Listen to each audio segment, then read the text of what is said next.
Good morning. The May 21st, 2025 meeting of the Board of Estimates is now called to order. The board continues to meet in a hybrid format. For those in person, please take a moment to silence your phones and electronic devices. For those attending virtually, if you desire an opportunity to speak, we ask that you please keep yourself on mute until the chair recognizes you. When you are called upon, please announce your name and organization and speak loudly and clearly as you present. At this time, I would ask our clerk, Celeste Amato, for any corrections, additions, and noted abstentions for today's agenda. Thank you, Mr. President, and good morning, everyone. This morning, we have no corrections to note. Yay.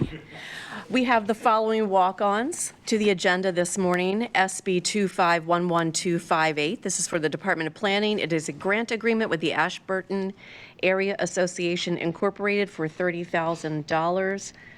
The action for the board is to approve this grant agreement, again, in the amount of $30,000. And this is as part of the FY22 spending plan for Pimlico Local Impact Aid.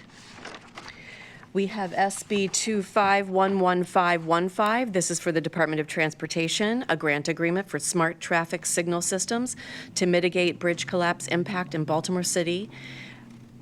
And this grant is with the United States Department of Transportation in the amount of $1,976,456. This is being walked on at the request of the Director of Transportation. And our final walk-on this morning is SB 2511833. This is for the Department of Real Estate. It is a right of entry agreement with Baltimore City Community College. This is being walked on at the request of the City Administrator, and both the Director of Real Estate and City Administrator are here this morning to answer any questions regarding this particular item. We have no deferrals to note this morning. We have no withdrawals to note this morning. And we do not have any protests or statements to note this morning. The following items will appear as part of the non-routine agenda today. SB 2511441. This is for the Law Department, a settlement. Linda Evans versus Marin City Council, Baltimore, case number 24C24002288 for $75,000. SB 2511164 for the Department of Public Works and Unauthorized Procurement, Univar Solutions USA for $445,061.68. SB 2511383 for the Bureau of Procurement Select Source Agreement. SCON 005222, this is for temporary staffing with the Robert Half International Incorporated for $2 million. SB 2511258, Department of Planning Grant Agreement with the Ashburton Area Association, Inc. for $30,000. SB 2511515, Department of Transportation Grant Agreement, Smart Traffic Signal Systems to mitigate bridge collapse impact in Baltimore City. This grant is with the United States Department of Transportation for $1,976,456. And SB 2511833, Department of Real Estate Right of Entry Agreement with Baltimore City Community College.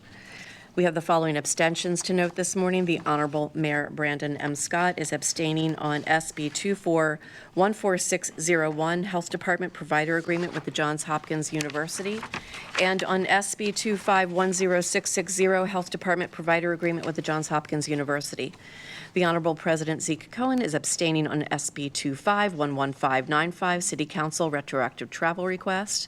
SB 2511140, City Council Travel Request, and SB 2511393, City Council Travel Request. The Honorable Comptroller Bill Henry is abstaining on all travel requests and travel reimbursements.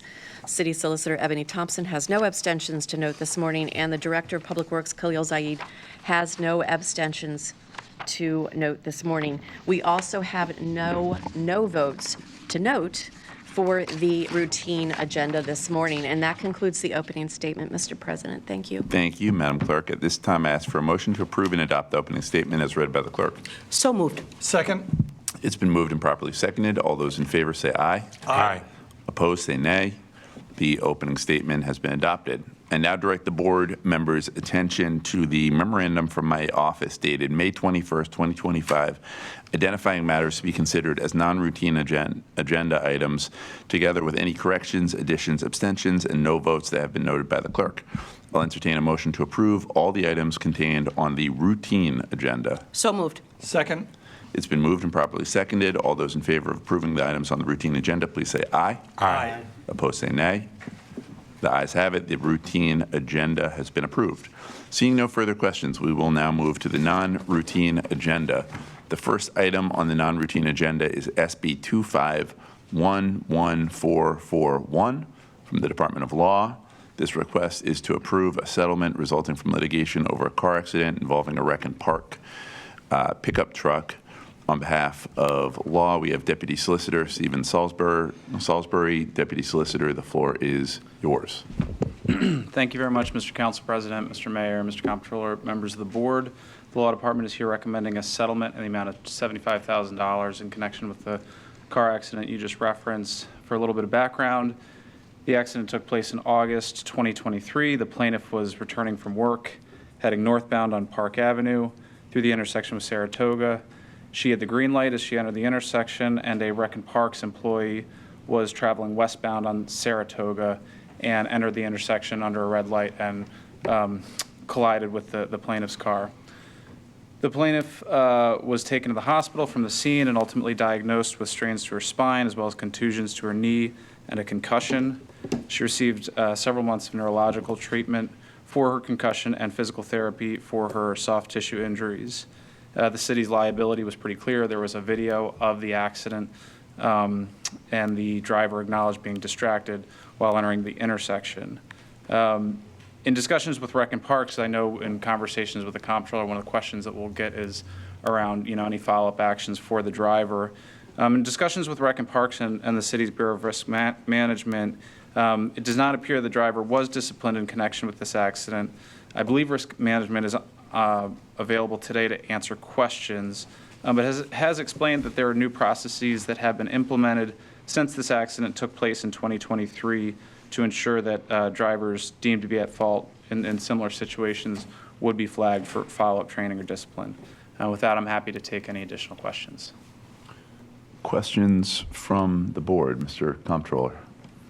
Thank you, Mr. President. Good morning. Did you say risk management is here? Like, if I had questions about that policy, I should ask them? I believe so. I'm not sure if they were here virtually or they're not in person, but if they're not on virtually, If they're not here, if you could carry a of question course. back. Yeah. The main question I have is, are they going to work on this policy retroactively, like in situations that they're aware of that occurred before they put this policy in place? Are they going to go back and make sure that agencies provide discipline to employees who were at fault in situations like this? I can take that question to them, Okay. and we can follow up with your office on that. Thank you. I appreciate it. Thank you, Mr. Comptroller. Anyone else? Hearing and seeing none. Madam Solicitor? Oh, you moving? Yeah, I was about to move. Gotcha. All right. Entertain a motion to approve this item. So moved, sir. Second. It has been moved and properly seconded. All those in favor of approving this item say aye. Aye. Those opposed say nay. The item is approved. Thank you, Mr. Salisbury. The next item on the non-routine agenda is SB 25-11164, a request from the Department of Public Works for the board to approve an unauthorized procurement with Univar Solutions USA update on the procurement transformation effort. On behalf of DPW, we have Deputy Director Matthew Garbark. Deputy Director Garbark, the floor is yours. Good morning. Morning. Mr. President, Mr. Mayor, Mr. Comptroller, honorable members of the Board of Estimates. This item is an unauthorized procurement with Univar Solutions. Univar provided a chemical called methanol, which we use in our denitrification process. That's one of our processes that's under the permit for our discharge for the plant. So we have to maintain a certain amount of that at all times to make sure that we comply with the permit. In November of this year, of last year, we switched vendors from Univar to a new co-op where the vendor Thatcher was to provide this chemical. During that process, there was delays in getting Thatcher up to speed and getting the product from Thatcher. We had a anticipatory release with Univar, which we continued to use. However, during that period, that's when the contract actually ended and it switched over. We continued to receive supplies of methanol from Univar. We have now completely switched. Everything is being provided by Thatcher. There's no issues there. This is a request to just pay those outstanding invoices during that period of the switch between the vendors. Mr. Garberg, what system is in place to have this not happen again? So it was an issue of communications with the plant folks and the procurement team, because this is the first co-op that we used, the cooperative contract rather than an independent contract. So there was, my understanding is that there were paperwork issues and some delays in moving through that to get the vendor through the co-op and to be able to provide the chemicals that we wanted. My understanding is that's been worked out. So it was more of a transition because we've never done a cooperative for our chemical purchases before. Got it. Okay. All right. Any other questions from the board? Hearing and seeing none, I would entertain a motion to approve this item. So moved. Second. All those in favor of approving this item, say aye. Aye. Those opposed, say nay. The item is approved. The next item on the non-routine agenda is SB 2511383 from the Procurement Office. This request is to approve a select source agreement with Robert Half International, Inc. for temporary staffing throughout city government. On behalf of procurement, we have Director Adam Manny. Director Manny, the floor is yours. Good morning, Mr. President, Mr. Mayor, Mr. Comptroller, Honorable Board Member. I'm here before you today asking the board to approve a bridge contract with Robert Half, temporary staffing. We currently have a contract with Robert Half based piggybacking off of the HGAC, the Houston Galveston Area Council contract. The Houston Galveston contract and our contract both terminate on May 31st with no additional renewal periods. HGAC has gone through the process of a brand-new solicitation. They're working through their paperwork. Robert Half will be awarded a contract through them, but they won't finish their process in time before the contract ends for us to do our work to review the contract and then come back to you asking you to approve the new contract for another 5-year period. So this is a bridge contract to get us from June 1st through September 1st so that we can continue using the Robert Half services and move forward with it. Which agencies are going to utilize this contract? This is a global contract, sir. Almost all agencies will use it at one point in time. Specifically, just if you'd like some examples, I know BOP used it last year when we had a team member go out for an extended period of time on medical. The Department of Finance has used it when we had a couple of people go out based on resignations and unexpected person on leave. We used it specifically for lien certifications. I can also give you other examples. The Comptroller's Office has used it several times. Health has used it. Mr. Comptroller. Thank you, Mr. President. Yeah, one of the uses that the Finance Department had was to hire a lot of temporary positions to try to fill accounts payable back up to its normal workload back before it was turned over to our office. And they were doing great work, so we kept them. Yeah. An example also is Health used it because they needed a medical billing specialist on a part-time basis to get some items done. So it is used across the entire organization. Let me ask about what the comptroller sort of lifted up, which is, are we, when we do these sort of extra contracts, are we seeking, and do we often then hire folks on into city government? Do they stay? Like, what does This the data look contract like? specifically is usually for temporary services. Somebody's going out on an extended period of leave, that we have somebody, we need to fill that in, or there's a gap in city employees, so we need somebody to come in for it. The contract does allow for temp to hire. I don't know if we've ever used that specifically, but it does allow that, or I know the new contract will allow it also. Mr. Comptroller? We know, we have at least one now full-time staff person who started as a temp through this contract, and we like them and they were a good fit, so they applied for the position and got it. How many positions does it create? Like how many, is it just like a roster of people where if, no, like a sports team, if someone gets injured, we bring someone up, like what, how does it? It's not, it's more specific, agency specific. So for example, if the Bureau of Accounting has somebody who's going out on medical or extended leave and they need an accountant to come in and help, they would then reach out to Robert Half of the staffing agency and say, I need an accountant for 12 weeks who's familiar with A, B, C, and D. Robert Half would provide usually 3 to 5 different resumes of people. The Bureau would go through, review the resumes, talk to the individuals, and then decide who they wanted to bring in. But it changes on, any agency's needs are going to be different. Director? From DBW perspective, it's a great place actually to identify talent that sometimes you wouldn't get anyway. So if the need consistently happen for that specific task, a full-time position usually is created, and some of those people were able to be moved into a full-time position within the agency.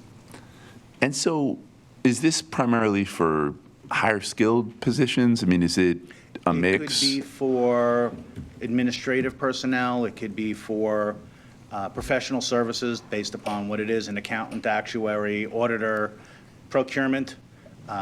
If you had to, it's a variety of different things based upon what we need. They have an entire listing of pretty much every skill set that they apply for with hours put in so that we know exactly what we're getting and what we're charging and being charged going forward. Can you explain the funding for this contract? Specifically, will the agencies who receive the temporary workers contribute to the contract with funding from vacant positions in those agencies? Does procurement on its own have the funds to support the contract? Like I wish I had the funds to support the contract. No, the contract, what the board is doing is giving us a spend authority. And when an agency needs to use this contract, they create a purchase order which draws down the value of the contract, but the funding comes directly from their budget as it goes forward. And just, I don't know if you know this off the top, but how much are we paying for the sort of back end of the contract? Like how much are we paying the agency? How much are we paying Univar? Over the last 4 or 5 years, I think the value of the contract was in the neighborhood of $8 million. When I checked, there was a $1.6 million of approved spend still left on the contract, which hadn't been used, which is why we're asking for $2 million on this one. Based upon that, and I don't want to run out of money in August before we finish everything, having to come back to the board asking, well, we come back for the new contract. But the last one, the current contract right now, I think the total spend has been in the neighborhood of $8 million over 5 years. Understood. Appreciate all that.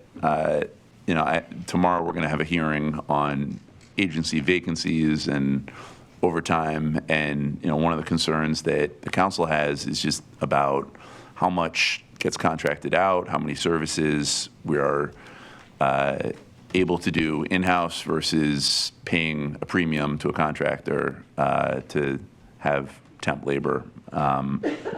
Understand where we're going with this, and do hope that as we ramp up recruitment, as we improve our own internal HR processes, that we're able to bring some of the folks on, and that we, by and large, can avoid contracting out for temp labor. But, Mr. Mayor? Mr. President, I think it's a both and. As you know, we are all on board of having much of our work and employees be in-house. But I think it's important on this.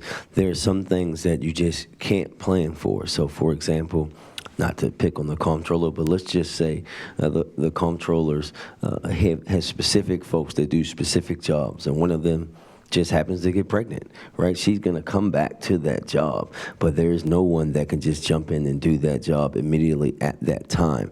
This allows us to not have to permanently contract that out, but to allow that city employee, that person, whatever bargaining unit, to stay in their position while they go on their leave that they are legally obligated to take, and then come back to that position. So it's just about the balance of making sure that we have things to protect our workers while at the same time we're doing what we know that we have to continue to do, and that is hire more folks into the vacant positions that we have. Mr. Comptroller? Thank you, Mr. President. Yes, no, Mr. Mayor, I do not feel picked on. That was a perfectly good, that was a good example. And that kind of takes me to my question, because I wouldn't expect that you would have this number off the top of your head, but does procurement track the reasons why agencies use the contract? Is there any point in using the contract where agencies have to actually log for the record, we need a temp person because we have someone going out for X period of time, versus we've been having trouble filling a vacant position and it's gotten too much for the other people in the office to try to make up that work on their own while we continue to try to fill it permanently. We need a temporary person to fill in. Is there anybody keeping track of those two very different reasons for using the contract? The short answer is yes and no. Sorry, not to be vague, but we don't push back on the agency when they put in their purchase order and we're approving the purchase order. That's going through their internal processes. Okay. Where they have a need, they've identified the need to their supervisor, up to their director, so forth, and moving on. That's not part of my swim lane right now. Okay. If the board says do it, of course we would do it, but we don't push back on that. Every purchase order that goes into Robert Half usually names the person they're bringing on board and the skill set. So I'm bringing on Comptroller Henry in a part-time position. He's going to be the comptroller for the city, and this is for X dollars and so forth, and moves on. Those are all listed in the purchase order. We won't make any salary and part-time jokes at this point. Exactly. But those are all listed in the purchase order. We don't, in procurement, go in there and say, yes, you should have this person, no, you shouldn't, why are you doing this, or any of that sort. And for the record, I'm not looking for you to push back, at least not at this point. What I'm looking for is just gathering data so that, for example, when the council has their hearing, I would think that that would be a question that they would want the answer to, and somebody has to at least be keeping track to be able to answer that question. It's in each individual purchase order. I'm not saying that it can't be done, It would somebody- but you're asking a Herculean manual effort to go through every purchase order issued for Robert Half to see exactly what it was, and then go back to, and I can give you an example of what gets attached to the purchase order. This is specifically from your office last year. That is the documentation that's attached to the purchase order. But we do not review, we review it to make sure the documentation there, everything's in charge with the contract, but we don't push back saying, why do you need this person? That's a director's decision at this point in time. Oh, well, yeah, but this isn't from our office. This is from Robert Half as to the- our office. That is correct. Like, did what we sent anybody give a reason? I don't know that off the top of my head. Okay. My answer right now is probably going to be no. Okay. Because Robert Half's not going to say, why do you need them? They're just going to say, yes, we can supply this person to you or this category to you. So That would have run up through your office at one point in time. maybe what, then I guess this question would be less for you and maybe for the city administrator, is if the board directed individual agencies, including the comptroller's office, to just note in their requests why you need them. Which, okay, if the board asked agencies to note that, then we would just gather that information. We're not saying that we rejected the request. on the basis of the answer, but we're just gathering information so we can see how many of these situations, and maybe even correlate it to the amount, like how much of this money are we spending because we really are filling temporary vacancies with competency and capacity, and in how many cases are the need to use this staffing agency actually a symptom of we're not using our HR process properly and we're not filling vacancies in a timely manner. Sure. City Administrator. Faith Lead City Administrator. Thank you so much for the question, Comptroller Henry. As an agency director, when I was previously an agency director, I used the Rapid Half contract.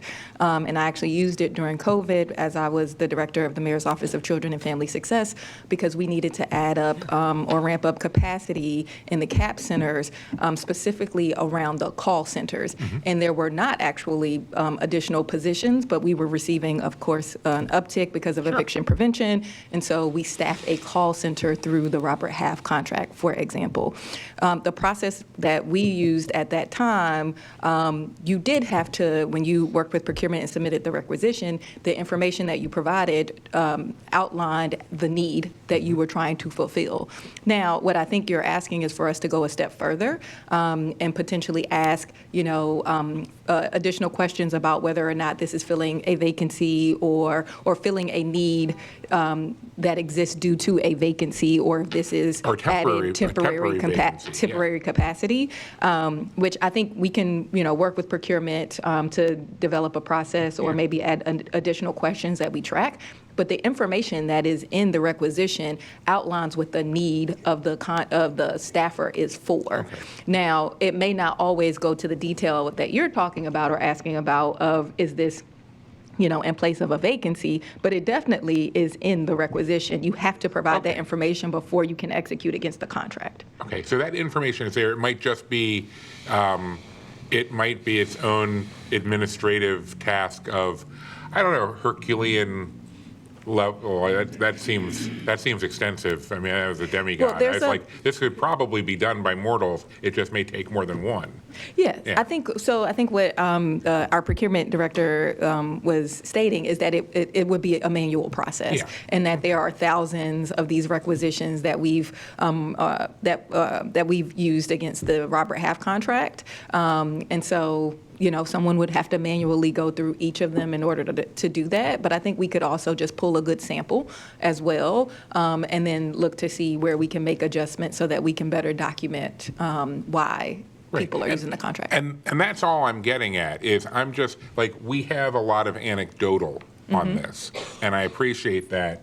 But, listening to the council president talk about where the council is going, looking at the much bigger picture aspects of this, this might be a good place where we can provide some data going forward on answering those questions. Sure. Yeah. I mean, the other thing that I would offer is that it is normal practice for cities of our size to have a temporary staffing contract. Yeah. I think about the when we look at the contract over time, especially during COVID, we had to tap into our temporary services pretty significantly. And even now, as we're seeing an uptick in the permits office, one of the first questions that I asked the commissioner is, can we provide additional temp staffing support that can answer calls, that can take the administrative pressure off of those folks who are doing the permit reviews, for example. Now, the goal is to always have them be temporary. We should not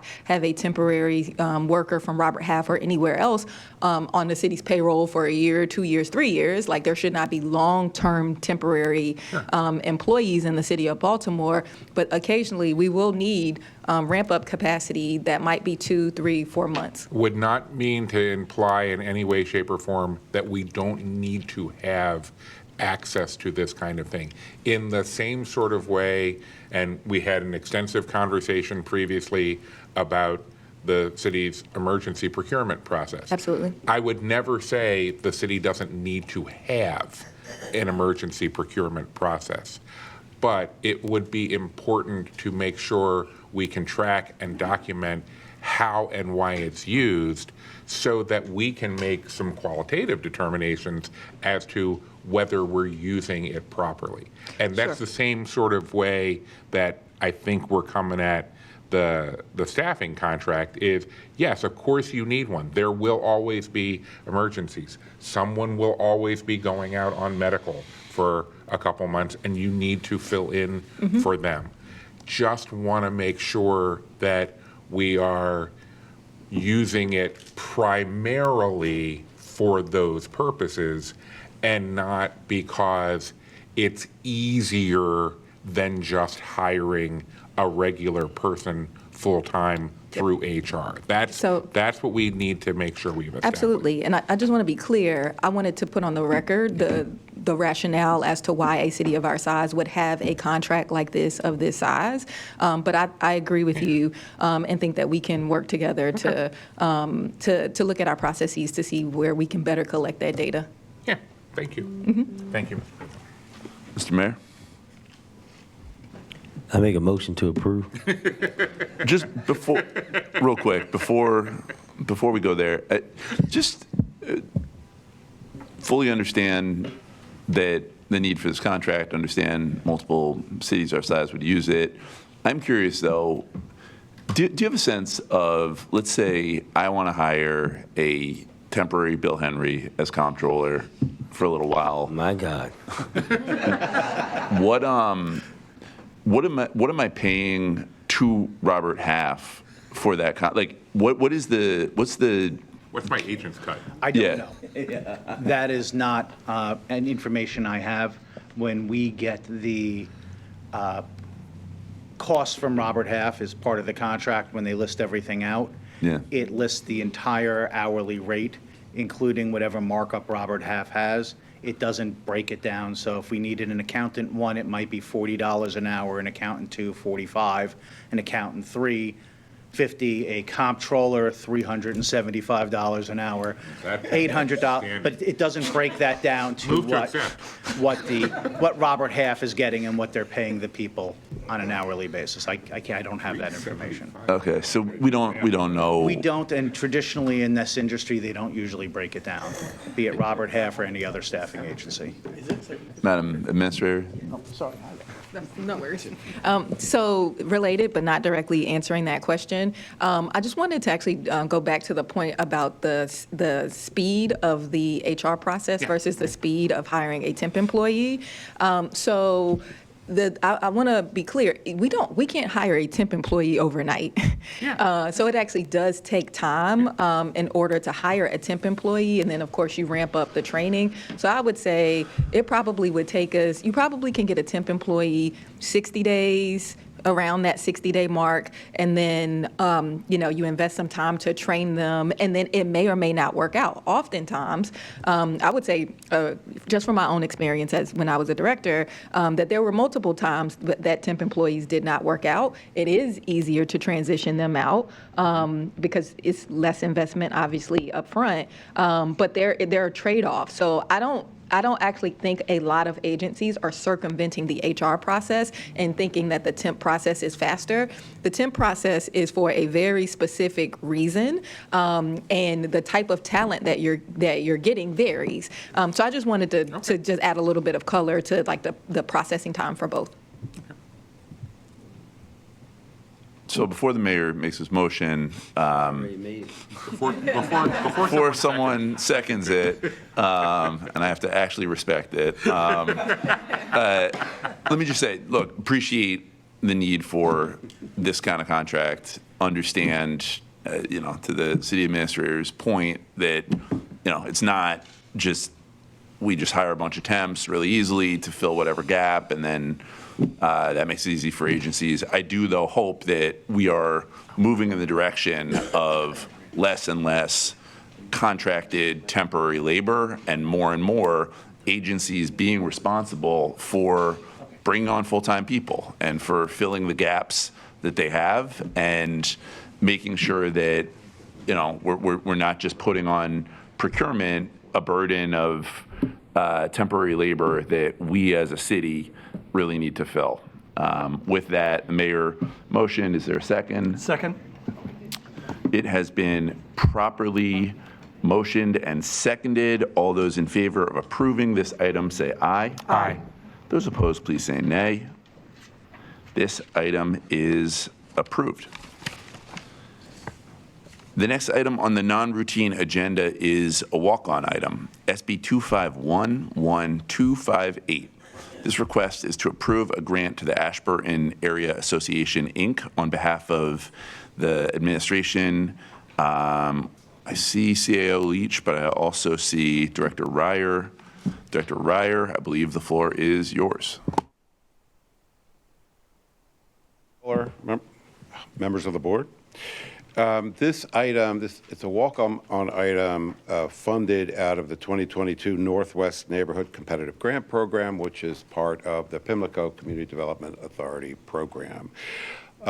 It was originally awarded in 2022 to the Ashburton Area Community Association. Unfortunately, the association went through some changes. I believe the president that applied at the time passed away. A second one moved out of town. And recently, in the last year, former Mayor Pugh has assumed the leadership of the Ashburton Community Association. And she has gotten this grant moving again. What had to happen was a scope of work had to be created, which we have done. I think we started working on that in January and completed it in February. And she has also subsequently applied for a second grant for pedestrian lighting in Ashburton. So the grant is to facilitate the hiring of the School of Architecture and Planning from Morgan State University to work with the Ashburton Association. The fund provide for the school as a consultant and outreach and meeting materials. It will consist of at a minimum of 3 planning sessions. We call them charrettes in the planning field that will engage residents from all the 1,000 houses in Ashburton, host a dinner meeting, encourage people to participate, and hopefully complete all of these charrettes by the end of this fiscal year. So that is the urgency of the matter. Understood. Mr. Mayor? Thank you, Mr. President. Thank you, Mr. Director. I just wanted to say that this is one that I am happy to finally have here. I know, Mr. President, you may not know, but the former president, Ms. Beatrice Scott, the relation, would be very proud to see us finally getting to this point. Thank you. Indeed. Any other questions from the board? Seeing and hearing none, I would entertain a motion to approve this item. Second. All those in favor of approving this item say aye. Aye. Those opposed say nay. This item is approved. Thank you, Director Ryer. The next item on the non-routine agenda is a walk-on item, SB 2511515. This request is to approve accepting a grant to fund upgrades to traffic signals in 50 intersections on detour routes related to recovery from the Francis Scott Key Bridge collapse. On behalf of the administration, we have Director Veronica Macbeth. Director Macbeth, the floor is yours. Good morning, everyone. So I'm here to just briefly talk about the SMART. Am I on? Okay. Yeah, you're good. To talk about a SMART grant that we had received at the end of last year, and we finally got the grant agreement moving from USDOT. So we are seeking approval of a $2 million grant agreement from USDOT for smart signal upgrades. Essentially just going to go through the action items that are requested, the project background, and a timeline leading to this request. Are the slides up? So I did just quick share there. It was small. Okay. So we're on the table of contents. Great. So, next slide. So essentially, BCDOT has requested the board's approval of a strengthening mobility and revolutionizing transportation, which is called a SMART grant agreement with USDOT to implement smart traffic signaling systems on critical corridors here to mitigate the impact of the Francis Scott Key Bridge collapse.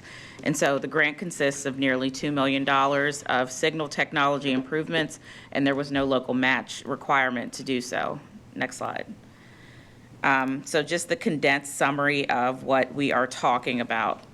BCDOT was awarded the federal SMART grant, and the grant was nearly $2 million to upgrade our signal technology and improve traffic operations on some of the critical commuter corridors and routes that were impacted by the FSK bridge collapse.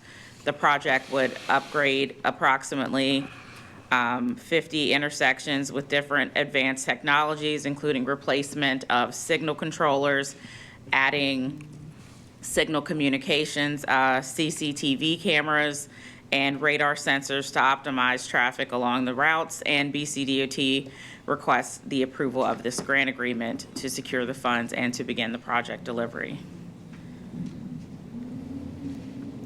So here's a timeline that shows the history of the bridge collapse and our successful pursuit of the grant funds to mitigate the impacts from said collapse, and essentially our recently receipt of the final grant agreement from the U.S. Department of Transportation, and the requests for the grant agreement approval in order to do the kickoff for the project.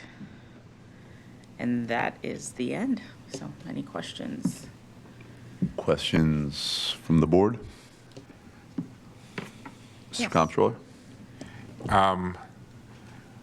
I'm trying to figure out how to ask this question without going down a rabbit hole of lots and lots of stuff, but I feel like we had been told by DOT previously that there was a larger citywide effort that we were undergoing to make all of the signals, or at least all of the key ones, at intersections along commuter paths, both timed for traffic and capable of being adjusted remotely from a single location. Is this something that is helping us pay for part of that larger project in those areas? Or is this a new thing because those areas weren't part of the larger process we were already doing? I would say this is supplementary and more directed towards areas that were specifically affected by the Francis Scott Key Bridge. So think areas that have assumed a lot more truck traffic, or we've had to deviate in moving cars in different directions, or having trucks that are coming through the city that were no longer, or that were not previously moving throughout the city, or just heavier paths of traffic, like during peak hour commutes and things like that. To go back to your original statement, we are still doing signal retimings and improvements, and so that project is still happening. It will be happening concurrently. Okay, I think our office may reach out to your office to do a separate offline conversation on where we are on that. Absolutely. Okay, gotcha. Thank you very much. Sure. Other questions from the board? Make a motion to approve. So moved. Second. And properly seconded. All those in favor of approving this item, please say aye. Aye. Those opposed say nay. The ayes have it. This item is approved. Thank you. Thank you, Director. The next item on the non-routine agenda is a walk-on item, SB 25111833. This request is to approve a right-of-way agreement for the city as leasee to access a Baltimore City Community College property for a health clinic and a temporary library branch location. On behalf of the administration, please introduce yourself to the board. Good morning, Mr. President, Mr. Mayor, Mr. Comptroller, honorable members of the board. My name is Jackson Gilman Forlini. I'm here on behalf of the Department of General Services and also the city administrator, and I'm also joined by Eric Evans, the city's real estate officer. This item that you have before you is a right of entry for a property at the BCCC campus, which has been identified as a prime candidate for the relocation of the Druid Sexual Health Clinic run by the Health Department, currently at 1515 North Avenue. There's been a long period of planning to try to find a new location for this clinic because the old building has outlived its useful life. And there is a state grant that was approved by the General Assembly in fiscal year '23 for $2 million that is intended for this project and for this relocation. A condition of the state's capital grant process is that if you're going to be using the money on a property that you do not hold title for, there has to be some sort of use agreement in place, giving the grantee authorization to invest that money. So in this case, there needs to be a grant agreement, or excuse me, a right of entry, or some other type of use agreement between BCCC and the city. There is some urgency to this. We want to be able to get this executed so that we can secure the grant and get to the grant agreement, which forecloses the possibility of the city losing the grant through the state's deauthorization. So that's the reason why it's here before you today, and I'm happy to answer any questions, or one of my colleagues will be happy to answer questions as well. Great. Questions from the board? I know too much about this. Make a motion to approve. Mayor motions. Second. Director seconds. All those in favor of approving this item say aye. Aye. Those opposed say nay. The Thank you. ayes have it, and this item is approved. All right. I believe that is going to do it. As there is no more business before the board, we will now adjourn this meeting. The next regular meeting of the Board of Estimates will occur on Wednesday, June 4th, 2025 at 9 a.m. I thank everyone for participating and tuning in.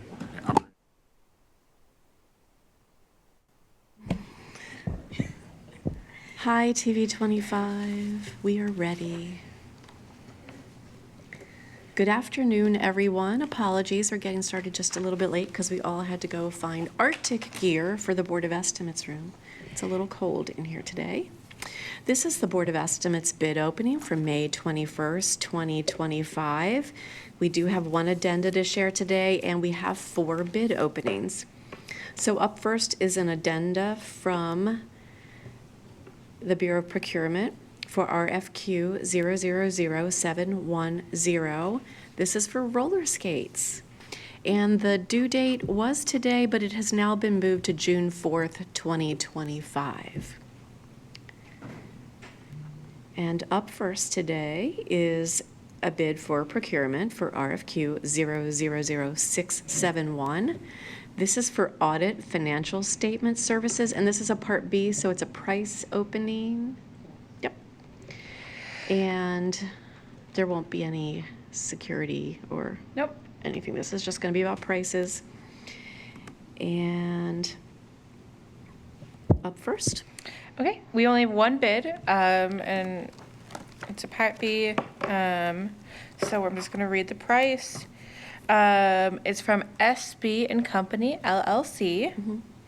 And the total sum or total bid is $1,907,760,000. That was 1,907,760.00. That is correct. Okay. Do we have duplicates? We have one duplicate and one flash drive. One flash drive and one original, yes. May I see the copy, please?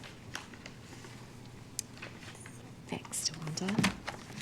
And again, that bidder, the sole bidder was SB and Company LLC for $1,907,760. Thank you.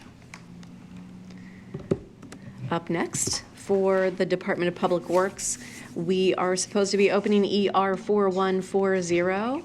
This is an environmental site design construction solicitation. Okay. Yes. We have 2 bids for this. Maybe halt. Mine says no bids submitted. Is that for a different one? This is no bids for ER 4140. Okay, that's the one I just called. Yes.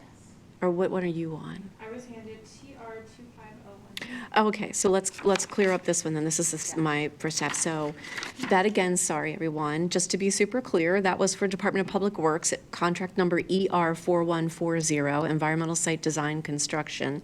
And there were no bids received, again, for ER 4140 for the Department of Public Works. And you guys can slide that one down. And now we're going to go to urgent need contract citywide, TR 25013 for transportation. Are we on the same number? Yes. Cool. And I think we do have 2 bids for this one. Match up. Okay, great. Thank you. Okay, our first bid, wait a minute, is from M. Louise Construction Company. I have 1 original and 1 duplicate. Hang on. No flash drives. No flash drives. I'm gonna give you the duplicate. Thanks. And the bid bond is signed and submitted. And the total bid amount is $3,903,466.58. Okay. That number was 3,903,466.58. That's correct. Okay, that bidder was M. Louise Construction for $3,903,466.58. Thanks. Was there, oh, we did say a bond. I don't have a column for bond on here, so I'm going to put it off to the right, and you guys can adjust that later. But we did have a signed bond for M. Louise.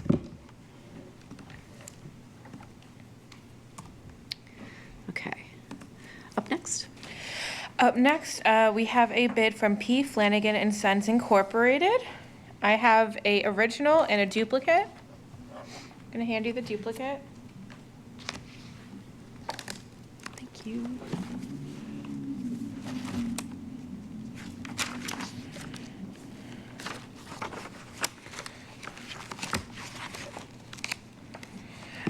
We have a signed bid bond submitted. And the total bid amount is $3,474,463.00. That number was 3,474,463.00. That's correct? And we had 1 dupe and 1 original? Yes? Yes. Okay. That bidder was P. Flanagan and Sons Incorporated for $3,474,463.00. Thank you. Thanks, Tamata. And that was our final of That- 2 bidders for TR 25013 urgent need contract citywide.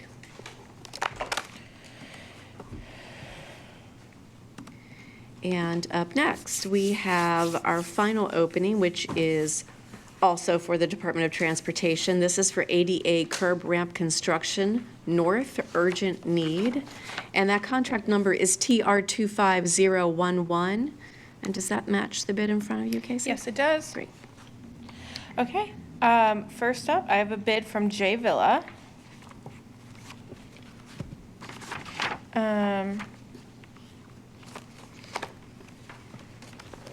Let's make sure. It's both of these.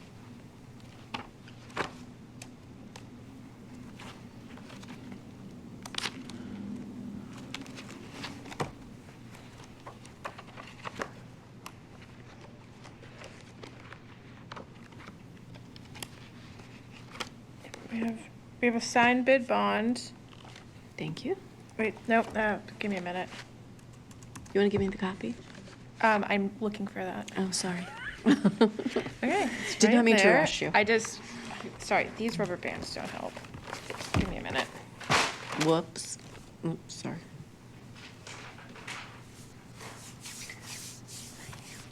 This is a very dramatic opening. Give me a minute. Okay.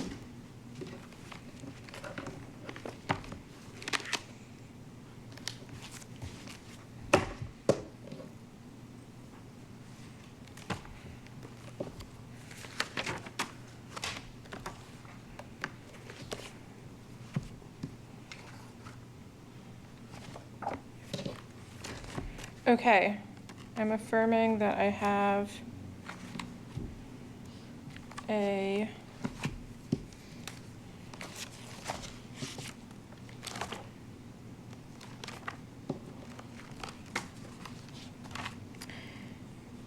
okay, that where is this?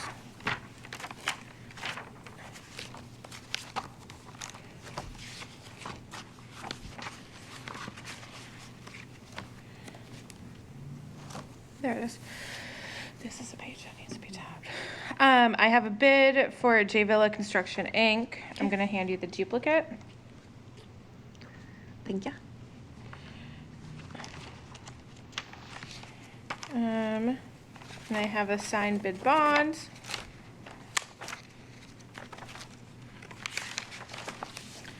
And the total bid is $1,760,000.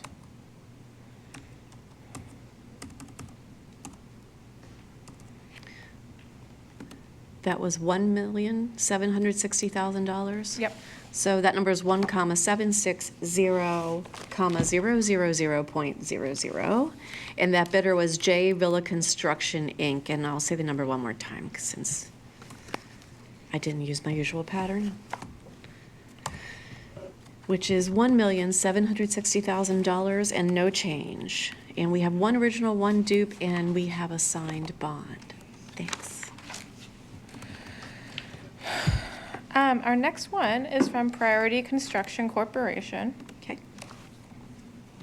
I have one original, one duplicate. I'm gonna hand you the duplicate. Thank you. Oops, sorry.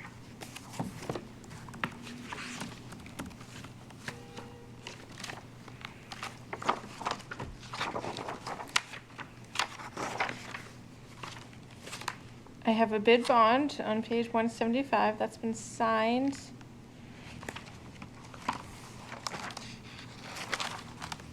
And the totals on page 131 read $2,114,017.43. Okay. Sorry, That and 43. number was 2,114,017.43. That's correct. Okay, that bidder was Priority Construction Corporation for $2,114,017.43. Thanks.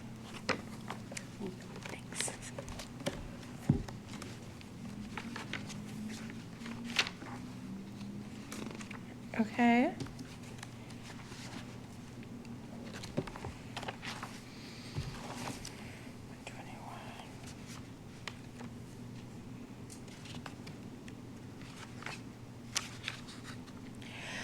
Okay, our next bid is from M. Louise Construction Company, Incorporated. I have one original, one duplicate. Thanks.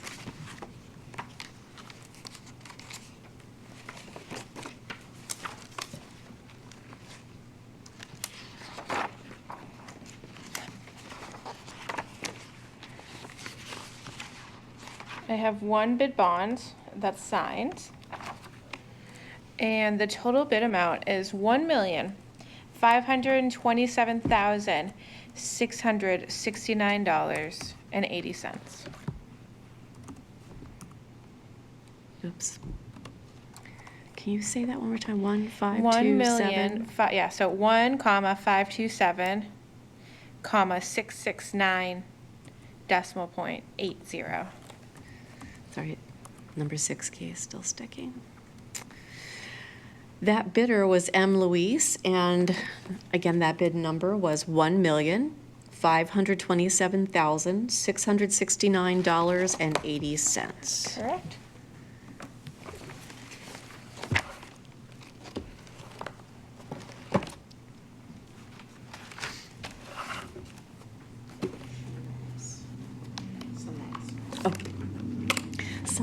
hear Celeste and think it's my name.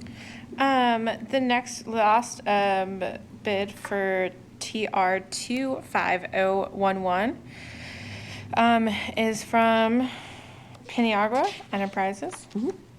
I'm going to give you the duplicate.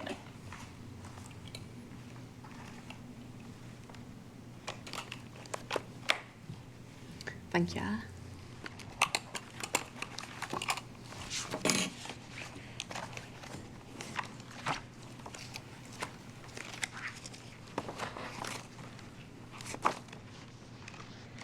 I have a signed bid bond, and the total from page 131 is $2,858,500.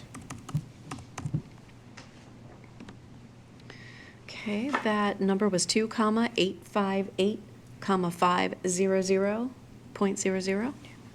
That's correct. That bidder was Paniagua Enterprises, Inc. for $2,858,500.00. And that was our final of 4 bidders for TR 25011 ADA curb ramp construction north urgent need. And that concludes our bid opening for the Board of Estimates for 5/21/2025. And our next bid opening is on Wednesday at noon, June 4th, 2025. Thanks, everyone, for tuning in, and thank you, TV 25.